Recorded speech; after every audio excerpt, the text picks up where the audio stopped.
નમસ્કાર, આપ જોઈ રહ્યા છો ન્યૂઝ 18 ગુજરાતી. હું છું સિદ્ધાર્થ ધોળકિયા. રૂપાણી સરકારે લોકડાઉન વચ્ચે નાની મોટી દુકાનો ખોલવાની પહેલા જાહેરાત કરી હતી અને ત્યારબાદ તે 4 શહેરોમાં 4 મહાનગરોમાં પરત ખેંચી લેવામાં આવી છે. ત્યારે શું પરિસ્થિતિ સર્જાઈ છે અને ગુજરાતની શું વાત છે તેને લઈને વાત કરીએ. કલાકોમાં જ સરકારે આ નિર્ણય પરત ખેંચી લીધો અને સરકારને નિર્ણય કેમ બદલવાની જરૂર પડી, આવો જોઈએ.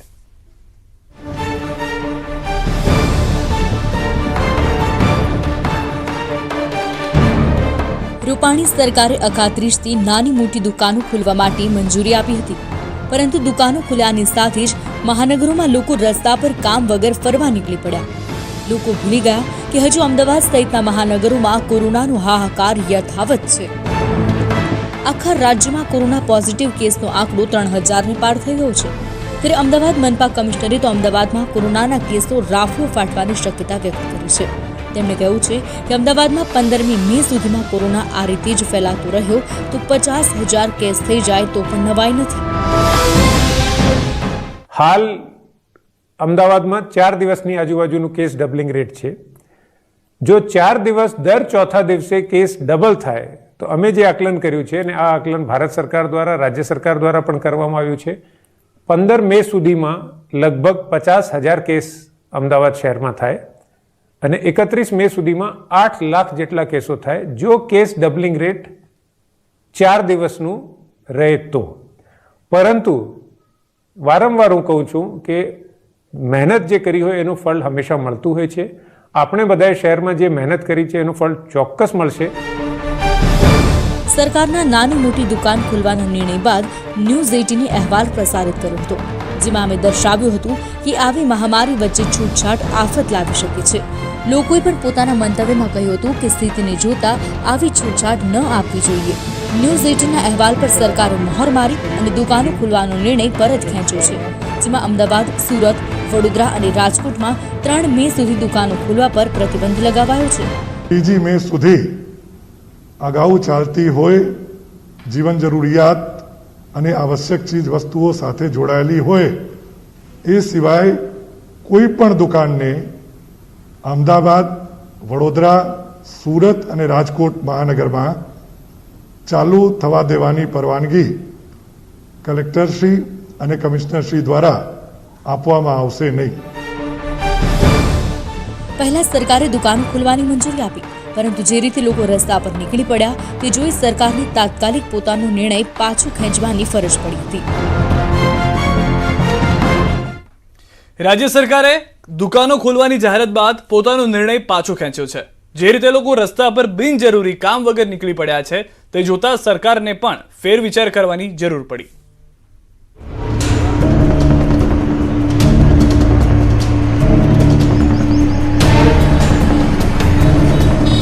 રસ્તા પર નીકળી પડ્યા લોકો. મહામારીમાં અમે નહીં સુધરીએ. ગમે તે થાય અમે તો નીકળીશું. પહેલા તમે આ દ્રશ્યો જોશો તો તમને એવું લાગશે કે આ દ્રશ્યો સામાન્ય દિવસોના છે, પરંતુ એવું નથી. આ દ્રશ્યો લોકડાઉન સમયના જ છે.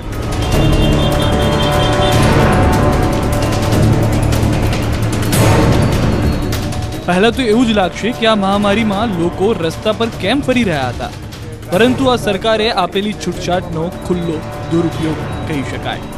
ઘણા દિવસોથી ઘરોમાં બંધ લોકો છૂટછાટ મળતા રસ્તા પર નીકળી પડ્યા. જાણે લોકોને પોતાના જીવનની ચિંતા જ ન હોય તે રીતે લોકો રસ્તા પર કામ વગર નીકળી પડ્યા.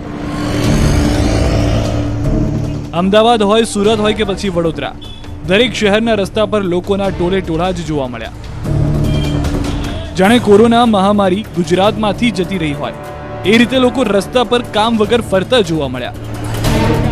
એટલું જ નહીં, લોકો બાઇક પર ડબલ સવારી કરીને પણ જતા જોવા મળ્યા. તો ઘણા લોકો તો સોશિયલ ડિસ્ટન્સિંગનું ઉલ્લંઘન કરતા પણ જોવા મળ્યા. જાણે આપણે નક્કી જ કર્યું છે કે અમારે સુધરવું જ નથી. ગુજરાત સહિત દેશભરમાં કોરોનાનો હાહાકાર છે, ત્યારે આ રીતે એક સાથ ઘર બહાર નીકળી જવું એ આપણા માટે તો જોખમી છે, સાથે આપણા પરિવાર પણ કોરોનાની ચપેટમાં આવી શકે છે. Bureau report, news 18 Gujarati. ગુજરાતમાં સૌથી વધારે કેસ અમદાવાદ શહેરમાં છે. અમદાવાદમાં પોઝિટિવ કેસનો આંક 3000ને પાર પહોંચી ગયો છે. તેમ છતાં હજુ પણ ઘણા લોકો એવા છે કે જેઓ લોકડાઉનને લઈ ગંભીર લાગી રહ્યા નથી. દુકાનો ખોલવાની મંજૂરી બાદ અમદાવાદમાં કેવી સ્થિતિ હતી તે વિશે અમે રિયાલિટી ચેક કર્યું, જેમાં ચોંકાવનારા દ્રશ્યો સામે આવ્યા.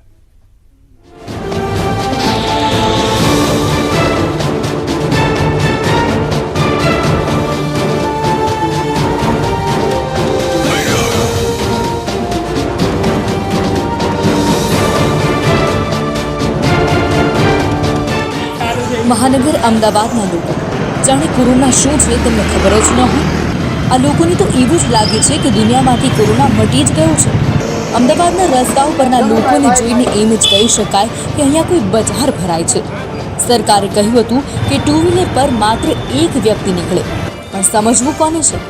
ઘણી બધી જગ્યાએ બાઇક પર 2 લોકો સવાર થઈ અને નીકળી પડ્યા હતા. દુકાનો ખુલવાની છૂટછાટના પહેલા જ દિવસે લોકોએ નિયમોની એસી તેસી કરી હતી. મોટી સંખ્યામાં લોકો રસ્તા પર નીકળી પડતા પોલીસે પણ લોકોમાં સોશિયલ ડિસ્ટન્સિંગ જળવાય તે માટે પ્રયાસ કર્યો હતો. લોકોને સમજાવવામાં આવ્યા હતા કે તેઓ એકબીજાથી દૂર ઊભા રહી સોશિયલ ડિસ્ટન્સ જાળવે.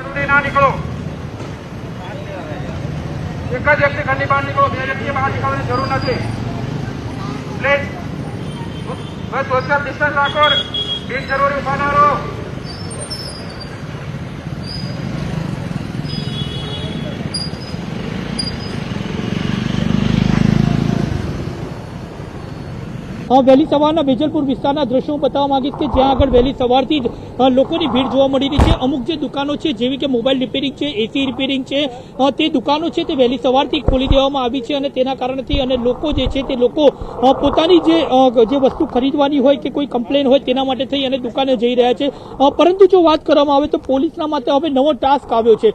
પોલીસ અત્યાર સુધી લોકો ઘરની બહાર ન નીકળે તે માટે થઈને લોકોને નિયમની અમલવારી કરાવતા હતા, પરંતુ હવે આ જે દુકાનો ખુલી ગઈ છે તે દુકાનોમાં ડિસ્ટન્સ મેન્ટેન થાય અને લોકો માસ્ક પહેરે અને કોઈ ભીડભાડ ન સર્જાય તે માટે થઈને પણ પોલીસ હવે કાર્યરત રહેશે. સમજવાનું છે કે લોકોએ ભીડ ન કરવી જોઈએ. જો ભીડ કરશે તો સંક્રમણ વધશે અને સંક્રમણ વધશે તો કોરોના પોઝિટિવના આંકડા પણ વધશે. તે લોકોએ સમજવાની જરૂર છે. હવે આ જુઓ, આ દ્રશ્યો છે અમદાવાદના રાણીપ વિસ્તારના. રાણીપમાં જાણે કે લોકડાઉન જ હટાવી લેવામાં આવ્યું હોય એમ લોકો રસ્તા પર નીકળી ગયા. રાણીપમાં લોકો સોશિયલ ડિસ્ટન્સ અને માસ્ક જેના પ્રિકોશન લઈ રહ્યા છે, પરંતુ જે રીતે લોકો રસ્તા પર દેખાઈ રહ્યા છે તે કોરોનાના ચેપને આમંત્રણ આપવા માટે કાફી છે. બિલકુલ દુકાનો જોઈ શકાય છે, મહદઅંશે ખુલી ગઈ છે. રાણીપ વિસ્તારના દ્રશ્યો છે કે લોકો આજે મોટી સંખ્યામાં બિલકુલ ઘરોથી બહાર નીકળ્યા છે. રોડ રસ્તા ઉપર ભીડભાડ જોવા મળી રહી છે, પરંતુ ક્યાંક ને ક્યાંક જે રીતે દુકાનો ખુલી છે લોકોમાં કોરોનાને લઈને ભયનો માહોલ ચોક્કસ જોવા મળી રહ્યો છે. પ્રિકોશન્સ પણ તેઓ લઈ રહ્યા છે, માસ્ક પણ જોવા મળી રહ્યું છે. પરંતુ એક વાત ચોક્કસ છે કે જે રીતે દુકાનો ખુલી છે અને જે દુકાનો ઉપર જે ભીડ જોવા મળી રહી છે તેને જોતા આજે લોકો ઘરથી બહાર નીકળ્યા છે, પરંતુ આ ભીડ જે છે તે ભવિષ્ય માટે 100% ખતરાની ઘંટી સાબિત થઈ શકે છે. આજે લોકો ઘણા દિવસ બાદ જ્યારે ધંધો રોજગાર ખુલ્યો છે, ક્યાંક ને ક્યાંક દુકાનો ખોલી છે, પરંતુ આ ભીડ જે છે તેની ઉપર જે છે લોકોએ કાબુ મેળવવો જરૂરી બની રહેશે અને જે કોરોનાની ગાઈડલાઇન્સ છે તેનું હજુ પણ પાલન કરવું તેમના હિતમાં રહેશે. તો આ તરફ મેઘાણીનગરમાં પણ આવી જ સ્થિતિ જોવા મળી. મેઘાણીનગરના વિસ્તારમાં લોકો મોટી સંખ્યામાં બહાર નીકળી પડ્યા. કોઈ ખરીદી કરવા નીકળ્યા તો કોઈ કામ વગર જ ફરવા માટે રસ્તા પર નીકળી પડ્યા. કોરોનાનું સંક્રમણ વધી રહ્યું છે ત્યારે લોકો આ રીતે રસ્તા પર જોવા મળે તે ખતરનાક છે. શહેરના મેઘાણીનગર વિસ્તારમાં અમે પહોંચ્યા છીએ અને અહીં લોકોના ધાડે જોવા મળી રહ્યા છે. બિલકુલ જોઈ શકાય છે કે અસંખ્ય વાહનો આજે રોડ ઉપર નીકળી રહ્યા છે. બિલકુલ જે છે રિક્ષાઓ પણ જે છે શટર મારતી હોય તેવું જોવા મળી રહ્યું છે અને મેઘાણીનગર વિસ્તારમાં અસંખ્ય દુકાનો પણ ખુલી ગઈ છે. અહીં મોટી સંખ્યામાં જે છે લોકો અવર જવર કરતા જોવા મળી રહ્યા છે. કેટલાકે અહીં પ્રિકોશન્સ પણ લીધા નથી એવા કેટલાય લોકો પણ જોવા મળી રહ્યા છે. મહત્વનું છે કે આ જે વિસ્તાર છે ખૂબ જ ભરચક વિસ્તાર છે અને અહીં જે છે તે તમામ દુકાનો ખુલી ગઈ છે. જે લોકો અહીં જે છે રોજગાર ધંધો ખુલી ગયો છે ત્યારે લોકો પણ જે છે મોટી સંખ્યામાં બહાર આવી રહ્યા છે. સરકારના નિર્ણય બાદ દુકાનો તો ખુલી ગઈ, પરંતુ લોકો સરકારની ગાઈડલાઈનનું પાલન કરે છે કે નહીં તે જોવા માટે અમદાવાદ મહાનગરપાલિકા પણ સક્રિય બની. અમદાવાદ મનપાના એસ્ટેટ વિભાગ અને સોલિડ વેસ્ટની ટીમ દ્વારા શહેરના અનેક વિસ્તારમાં ચેકિંગ હાથ ધરવામાં આવ્યું. દુકાનદારો વેચાણ સમયે કેવી સાવધાની રાખી રહ્યા છે તે અંગે પણ તપાસ કરવામાં આવી અને જે પણ દુકાનદાર ગાઈડલાઈનનું ઉલ્લંઘન કરતા જોવા મળ્યા તેમની સામે કાયદેસરની કાર્યવાહીની સાથે દંડ પણ ફટકાર્યો. છૂટછાટ તો મળી છે, પરંતુ અમદાવાદ મહાનગરપાલિકા દ્વારા નિયમો પણ બનાવવામાં આવ્યા છે. જો માસ્ક નહીં પહેર્યું હોય, ગ્લવ્સ નહીં પહેર્યું હોય તો તમને દંડ થશે. તમામ દુકાનધારક છે તેમની પાસેથી ખાસ કરીને ચેકિંગ કરવામાં આવી રહ્યું છે. અમદાવાદ મહાનગરપાલિકાની સોલિડ વેસ્ટની ટીમ અને એસ્ટેટ વિભાગની ટીમ આ પ્રકારે ચેકિંગ કરી રહી છે અને ચેકિંગમાં જે પણ વ્યક્તિએ માસ્ક નથી પહેર્યું તેને દંડ ફટકારવામાં આવી રહ્યો છે. જે અધિકારી છે તેમની સાથે વાત કરીશું. જોધપુર વોર્ડમાં હું અત્યારે છું ને જોધપુર વોર્ડમાં મેડિકલની દુકાનમાં જે ભાઈ છે તેણે માસ્ક નહોતું પહેર્યું. કેમિસ્ટ છે તેઓ અને તેઓ પોતાની દવા જે છે તે વેચતી વખતે તેણે માસ્ક ન પહેર્યું, તેને કારણે તેમને દંડ ફટકારવામાં આવ્યો છે. કેવા પ્રકારની કાર્યવાહી કરવામાં આવે છે? અત્યાર સુધી કેટલી દુકાનો છે તેને તપાસી છે જોધપુર વોર્ડમાં? અત્યાર સુધી મેડમ 25 થી 30 દુકાનો આપણે તપાસી છે, જેમાંથી આપણે 5 થી 6 દુકાનો આપણે પેનલ્ટી લીધેલી છે. આપણે અહીંયા ચેકિંગમાં અત્યારે આવ્યા હતા તો મેડિકલના જે ઓનર છે એમને જે માસ્ક પહેર્યું હતું તે આપણે ચેક મેડિકલ સ્ટાફના માણસે માસ્ક પહેર્યું હતું તેના અનુસંધાને આપણે તેમની પેનલ્ટી લીધેલ છે હાલમાં.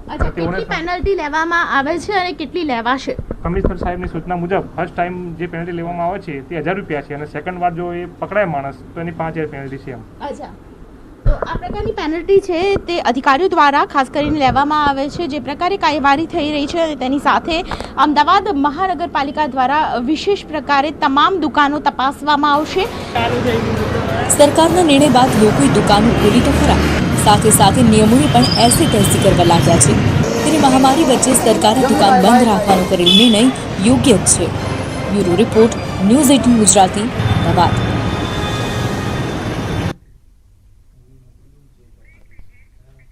સમાચારોમાં હાલ રોકાઈશું એક વિરામ માટે. આપ જોડાયેલા રહો ન્યૂઝ 18 ગુજરાતી સાથે.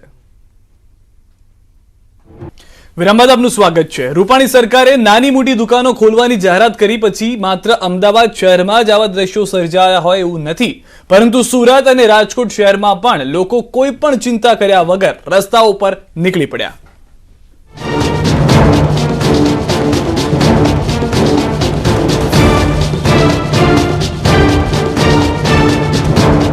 આ દ્રશ્યો છે સુરતના લિંબાયત વિસ્તારના. દ્રશ્યો જોતા લાગશે કે જાણે અહીંયા મેળો ભરાયો હોય. લોકોની જરૂરિયાતની વસ્તુઓની સગવડ મળી રહે તે માટે સરકારે નાની મોટી દુકાનો ખોલવા મંજૂરી આપી હતી.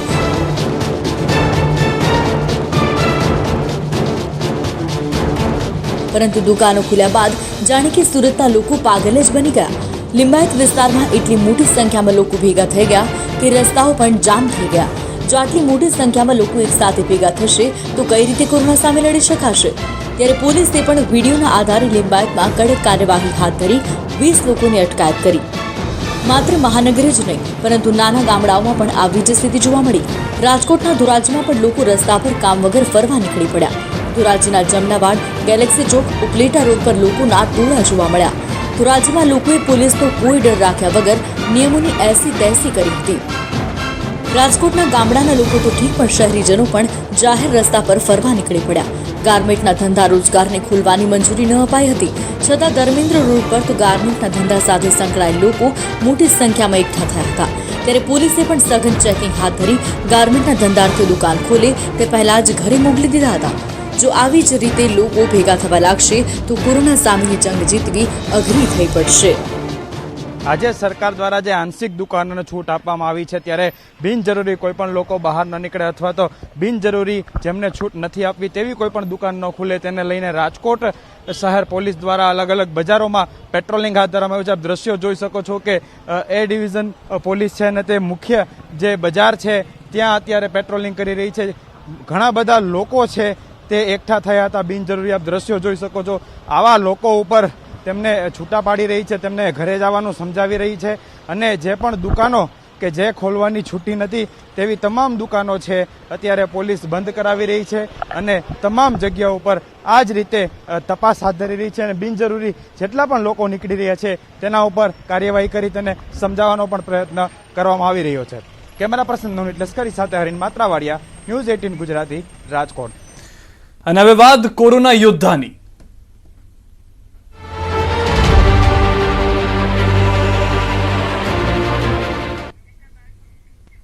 કોરોના મહામારી સામે દેશના યોદ્ધાઓ જંગ લડી રહ્યા છે. દેશવાસીઓ પણ આ યોદ્ધાઓને સતત પ્રોત્સાહન આપી રહ્યા છે. સુરતમાં જે દ્રશ્યો સામે આવ્યા તેને જોઈ સૌ કોઈ સલામ કરવાની ઈચ્છા ધરાવે છે.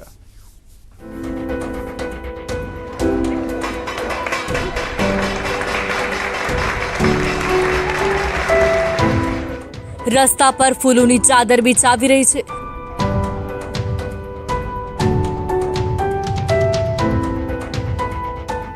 વેલકમની તૈયારી કરાઈ રહી છે.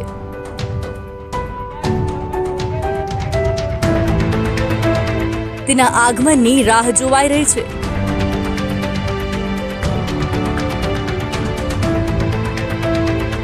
સૌ કોઈમાં ઉત્સાહ છે, આનંદ છે અને યોદ્ધા પર ગર્વ પણ એટલો જ છે.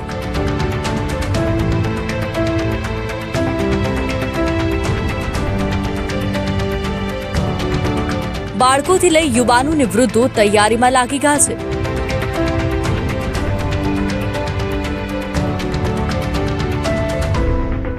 આ દ્રશ્યો જોઈ તમે પણ હેરાન થઈ જશો. આ દ્રશ્યો જોઈ તમારી આંખમાં પણ હરખના આંસુ આવી જશે, કેમ કે દ્રશ્ય જ કંઈ કેટલા લાગણીશીલ અને ગૌરવભેર હતા.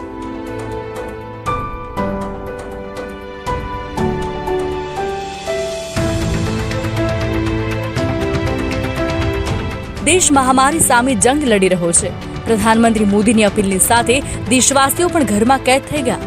પરંતુ આ કાળા કેરની વચ્ચે પણ જો કોઈ ઘરની બહાર હતું, જો કોઈ પરિવારથી દૂર રહી જંગ લડતું હતું, તો તે છે ડોક્ટર, નર્સ અને પોલીસ જવાનો. દેશ તેમના પર ગર્વ કરી રહ્યો છે. તેમનું સ્વાગત થઈ રહ્યું છે. આ દ્રશ્યો પણ યોદ્ધાઓના સન્માનનું સૌથી મોટું સાક્ષી છે.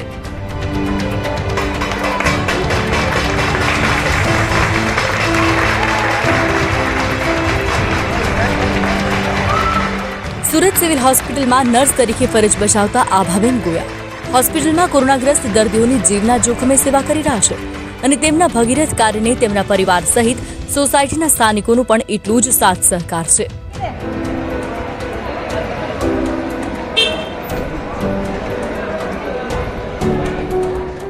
આભાબેન હોસ્પિટલમાં સતત 15 દિવસથી સેવા આપી રહ્યા હતા. જ્યારે તેઓ ઘરે પરત ફર્યા ત્યારે જે દ્રશ્ય સર્જ્યા તે તમે પણ ટીવી સ્ક્રીન પર જોઈ શકો છો.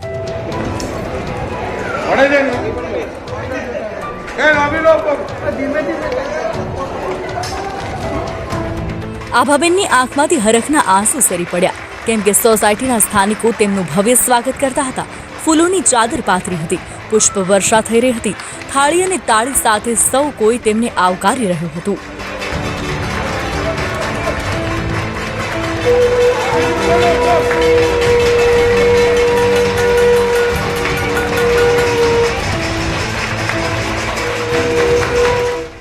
લોકડાઉનને આ વખતે ખેડૂતોના હાલ બેહાલ કરી નાખ્યા છે. કેરીની બમણી આવક છતાં કામદારો ન મળતા કેરીનો ભરાવો જોવા મળ્યો છે.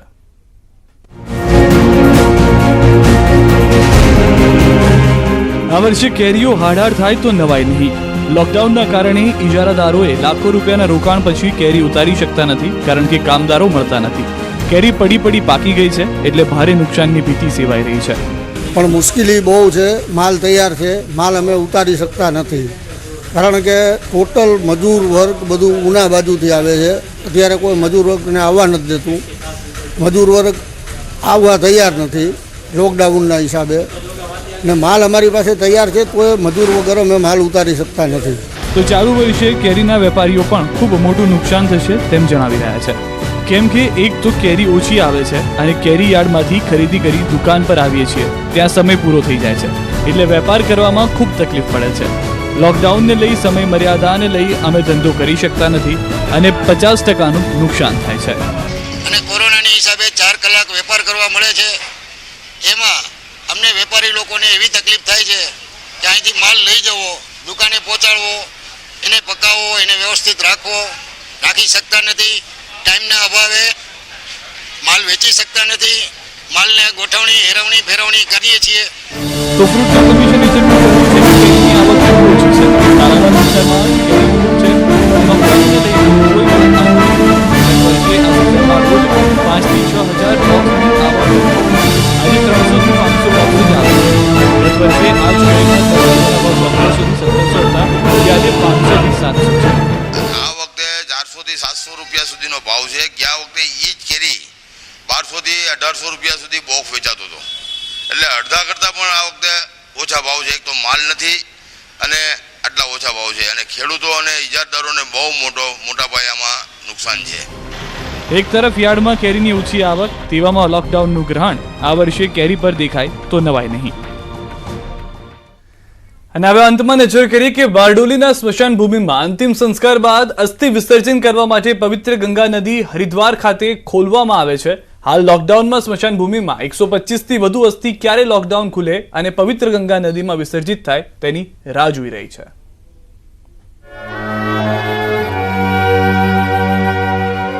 બારડોલીમાં અંતિમ ઉડાન મોક્ષધામ એરપોર્ટ આમ તો ભારતભરમાં વિખ્યાત છે, સાથે અનેક સુવિધાઓ સજ્જ છે. ત્યારે અહીં સ્મશાનમાં અંતિમ સંસ્કાર માટે આવેલા મૃતદેહના અંતિમ સંસ્કાર બાદ મોક્ષની પ્રાપ્તિ માટે અસ્થિને વિસર્જન માટે હરિદ્વારના ગંગા ઘાટ ખાતે મોકલી અને વિસર્જન કરવામાં આવે છે. ત્યારે કોરોના વાયરસની મહામારીને પગલે માત્ર જનજીવન પર જ નહીં પરંતુ અસ્થિ કુંભ પર પણ તેની અસર છે.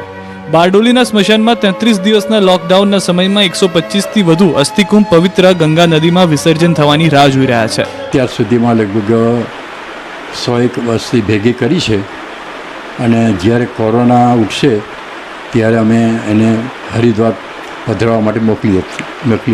આમ તો નાનામાં નાના ગામડામાં સ્મશાન હોય છે, પરંતુ બારડોલીની આજુબાજુમાં ગામડાઓમાં પહેલેથી જ પરિવારના સ્વજન દેવલોક પામે તો તેઓને અંતિમ સંસ્કાર માટે બારડોલીના સ્મશાન ગૃહ ખાતે લાવવામાં આવે છે. સરેરાશ બારડોલીના સ્મશાનમાં દરરોજ 3 થી 4 લોકોના અંતિમ સંસ્કાર થાય છે. અત્યારે એક અસ્થિઓ જે છે ભેગી થાય છે અહીંયા ગાડી. અસ્થિઓ અહીંયાથી મોકલાવાનો જે કાર્યક્રમ થાય છે તે અસ્થિઓ અહીંયા ગાડી 100થી વધુ જમા કરવામાં આવી છે. શાને કારણે ભેગી થઈ? તે આ લોકડાઉનના કારણે અહીંયા ગાડી 100થી વધુ અસ્થિઓ જમા થઈ ગઈ છે.